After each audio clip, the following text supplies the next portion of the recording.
All right, my name is Mark Pensenstadler. This is the Blue Angels Cruzer. It took me just under 5 years to build. It's a ZENITH 750 Cruzer kit. It's powered by a 130 horsepower UL power engine. The panel has a Dynon HDX, and the radio, intercom, everything is Dynon, and I run an iPad with ForeFlight. So let me show you some of the mods that I've done to this airplane. So the first thing I've done up front here is I've designed and molded out of fiberglass my own fiberglass oil access door, so it conforms to the shape of the cowling instead of just having a flat piece of aluminum.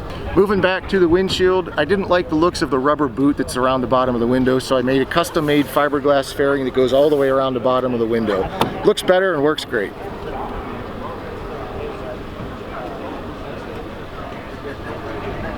So anybody that's built a ZENITH Cruzer knows that these two wing skins don't go together very nicely, and mine didn't either. So I made these fiberglass fairings here that kind of hide that ugly joint.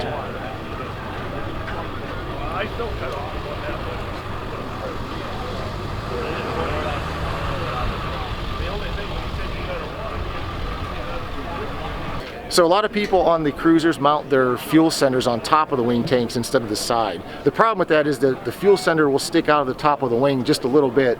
So I've made these fiberglass domes that cover that fuel sender on the top of the wing. I thought the polished gear would look really nice against the blue paint. So I spent a couple days polishing the landing gear, and then to kind of conceal the brake line, I polished up just a piece of tubing here, and then it's just actually stuck to the back of this gear with I think it's called VHB tape, but double-sided foam tape, and it just makes a real nice nice way for the brake lines to go down to the gear. Did you have to use like a sandpaper before you polished that, or what was the process you used to polish the metal? I used a die grinder to smooth it out with a Scotch-Brite wheel, and after it was fairly smooth, then there was a 2 or 3 step aluminum buffing polishing compound that I used to buff it out. This is a fairing that everybody seems to like the best. It goes from the top of the horizontal stabilizer all the way around the bottom of the vertical stabilizer and around back. And it just really cleans up this area and makes it look really nice. Now, you did all this stuff as you were building, so you probably didn't get a chance to see like a before and after of what maybe a speed increase that you got, correct? No, that's right, yeah. And honestly, I don't think there's any speed increase. I think it's all just cosmetic. Okay. You know? And then my favorite fairing is the one that nobody ever sees. And it's up under here on the leading edge of the elevator. And normally what people do is they just zip tie this is the trim wire for the elevator trim, and it just kind of gets zip tied to the leading edge of the elevator. And I made this little fairing here. It's just a little channel that the wire can run in.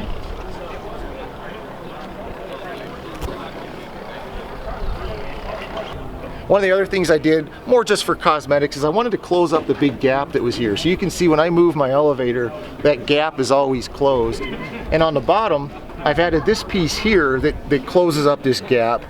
And it's closed up as much as to where it full down elevator, it closes it up. So it just helps close up some of the holes in the back and maybe helps the airflow just a tad. Okay. While we're looking at the paint here, what made you choose this awesome paint scheme? Well, that's a common question because I spent 20 years in the Air Force and I have a Navy scheme on my airplane. When I was designing paint schemes, I first used the Thunderbirds paint scheme, but it just didn't look that good on this particular fuselage. This paint scheme is from the Blue Angels C130, and I just thought that it looked just really nice on this particular airframe. In the interior, I had custom-made seats by Flightline Interiors. They're out in Wisconsin. They did a fantastic job of taking my design for the Blue Angel seats and making it a reality. In the panel, it's all Dynon Avionics. I have the newest HDX screen, which I really, really like. It's super sharp. It has all the information you could possibly want in one place. I've got the Dynon radio and intercom, and then next to that I have an iPad running ForeFlight just for some extra navigation. You go back to the interior for a second. I noticed you've got carpet on a lot of areas. What did you use for that? And obviously I'm sure you thought of how lightweight material to use, but what did you use for that? Well, you know what, I don't remember the brand name of the carpet, but I sent away for samples, and I actually took some of those samples and lit them on fire to see if they would burn or melt. And these didn't catch on fire, so I used carpet for the back. And then again, Flightline Interiors made the carpet that's on the floor in front of the seats. Okay, this is the Dynon Avionics HDX system. You can see it has your primary flight instruments, it has navigation, has all the engine instruments on it. It basically has everything you could possibly want in one nice package. And if you can notice how crisp and sharp the screen is, I'm just really, really happy with the Dynon system. In fact, I'm building a Super Duty right now, and I'm planning on installing the same Dynon Avionics in my Super Duty. All right, Mark, so how long did it take you to build this Cruzer? This Cruzer took longer than it should have. It took me almost 5 years to build, but the reason it took so long is because in that time I've taken months off at a time to do other projects. Also, we showed you the fairings that I made on this airplane. I think all of the fairings probably added about another year to the build. Okay, and I like to ask this question, what is probably the most favorite part of this whole entire construction process? My favorite part of any of the airplanes I build is painting, because painting is when the vision that I've had in my head for the last couple years all comes together and you really start to see what your airplane's going to look like.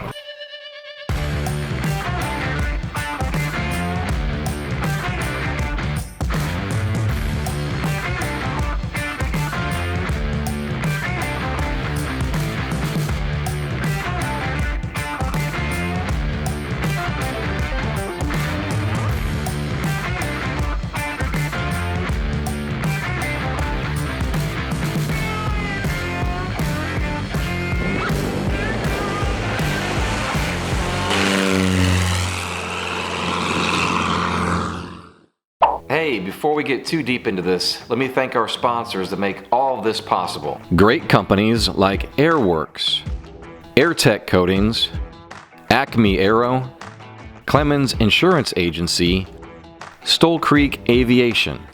So take a moment after this video to say hello to all of them, and remember to check out the affiliate links in the description below. And remember, just build it. Let's get back to it. I feel really privileged to take a flight with you today, Mark. And how many hours do you have on this thing now? 45.6. Mark, 45.6. So we're just in the legal realm of flying here. When I left my house in Michigan, it had 40.6 on it. Okay, so it's point, it's 0.6 over the 40 hours, so now I've got exactly 5 hours on it since then. Wow, so this is brand spanking new. Yeah, yep. Oh. Yeah, happy to take you for a ride. Yeah, so. I appreciate it. I'm looking forward to, it's been a while since I've flown a Cruzer. I haven't done many in-flight interviews, so this is actually... All right, cool. Yeah. So every plane's a little bit different. What do you typically rotate out and climb out at and that kind of stuff? You know, when I rotate, I don't even look at the airspeed indicator. I just add a little bit of back pressure and the airplane comes off the ground so fast. And then, you know, initially, like my initial climb airspeed just about like 45 miles an hour. But that's just for maybe like 100 feet or two. Yeah. And then I push the nose forward to about like anywhere from like 65 to 75. And I still get a decent climb at that speed. And this is equipped with 130 horsepower UL power, and you're running a what size prop on this? This is a 65-inch Whirlwind prop. You've got about how many degrees of pitch? It's at 18 right now. Yeah, which is I think about the max I should have, because it's you know, max RPM is 3,300. On takeoff I get close to 29, maybe 2850 or something like that. So I've got a lot of pitch in the prop, but I wanted it set more for cruise performance. Sure. Mexico traffic, Blue Angels Cruzer departing runway 36 at Mexico.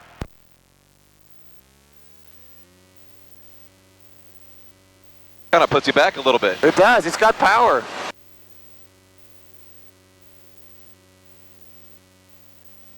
Nice. And I start bringing the flaps up now. And that's it now. So now I'll push the nose over to like maybe, I'll say 65 looks good today.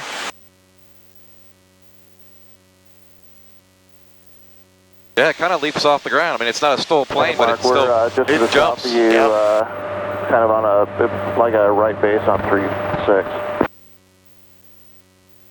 Man, what a beautiful morning. It is.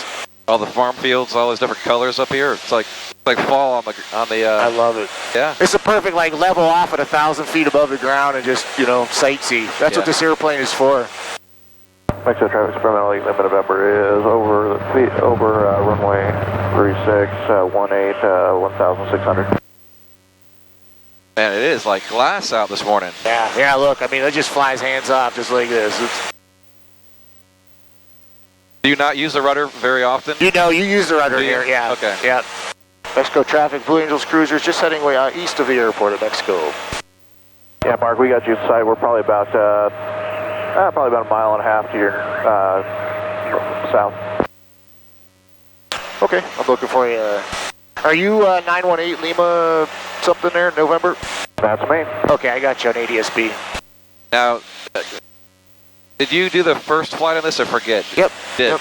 And how was that for you? I mean, I know you're obviously a seasoned pilot and thousands of hours, but... Yeah, and you know, this is my first flight, right? So I built 2 other airplanes and did the first flights of those, so... I mean, to be honest, I wasn't nervous really at all. It was just another test flight, but... You know, I had a couple other guys at the air park look over the airplane and, you know, make sure all the bolts were tight and, you know, no cotter pins were missing, and... So I felt confident in the airplane, so it was just a matter of going out and flying it. Got it.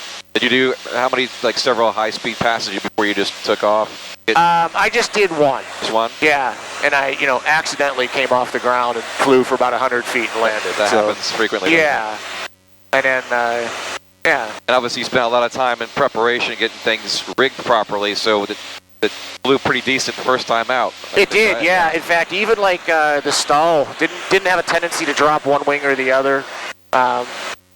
Yeah.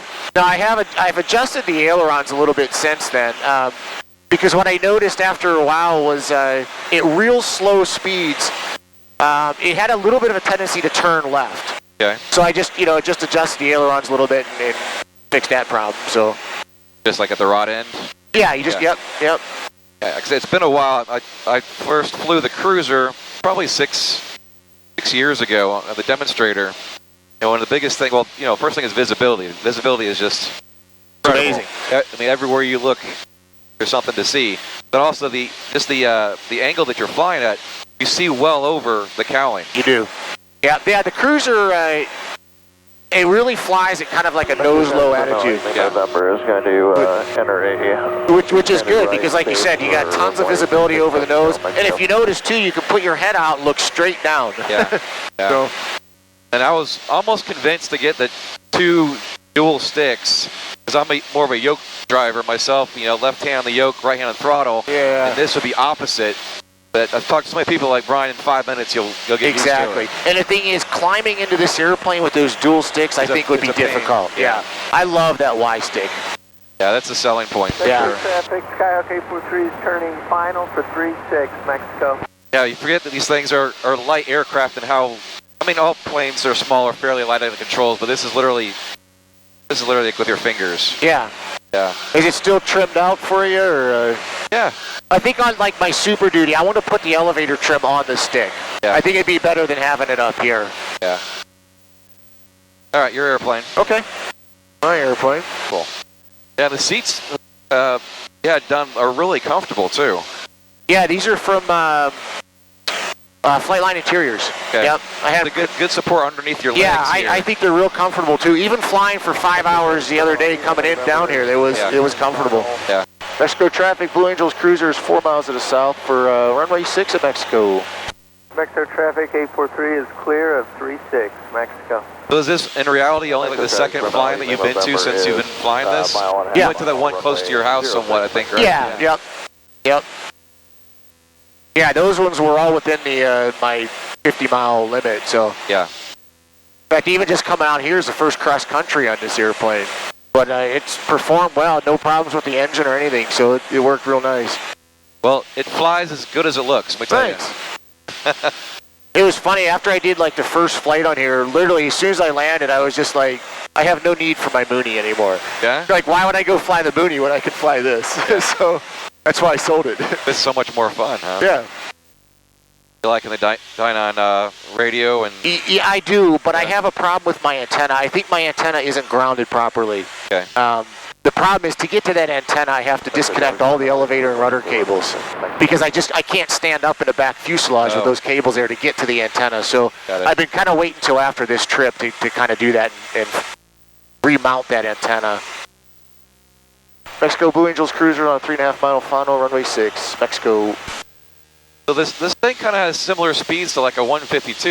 Your approach is 70, 80. You go 70 probably over the fence, and then Really slow it down? Yeah, the flap speed is 75 miles an hour in here. So like on downwind, I try to be at 75. Okay. And then about 65 on base. And then even like 55 or so on final. Okay. And it slows down. You feel it it's even more smoother as you slow down. Yeah. You know, when I'm just out farting around locally, I fly at about 2,400 RPM. Yeah. And it's so quiet and so smooth. And I'm still indicating about 95 with about 100 mile an hour true. Okay. But yeah, it's just so quiet and smooth at that low RPM. A couple people, they feel like the flaps are just on or off. And then I talk to other people who are like, it's an infinite setting. You can just... It is, because it's just you feel... Yeah. Yep. And again, you know, we kind of just came straight in today, but normally in a pattern, when I'm a beam the numbers, I'll put in, you know, I go by like seconds, because there's no notches or anything. I go about 1 or 2 seconds of flaps. One Mississippi, 2 Yeah, Mississippi. exactly. On base, I'll add a couple more, and then... runway 36, Mexico. I assume that's the tail cone. Yeah, that's what everybody doesn't like, that aluminum tells kind you of when you're banging. about to stall, huh? Yeah. Guess there's no turn off down there. Quick Actually, 180. that's the only time you hear is when you're taking off. Right at that flare, yep. Yeah. So where can people go to follow you on your adventures in flying this, and also on your next build? Yeah, I have a YouTube channel. If you search on YouTube, Kit Plane Enthusiast. I've got a lot of videos on the Blue Angels Cruzer. I'm starting to post some flying videos. I've just started building my ZENITH Super Duty kit, so I'll be documenting the complete build on Kit Plane Enthusiast on YouTube. Excellent. Well, thanks for the tour. Thanks so much, Brian. Like and follow us on Facebook and Instagram as we post aviation content nearly daily. Remember to like and subscribe. Check out our sister channel, EAC Aviation Podcasts, on YouTube, and find the audio on iTunes, Google Play, and Podbean. I'll see you in the next episode. Thanks for watching.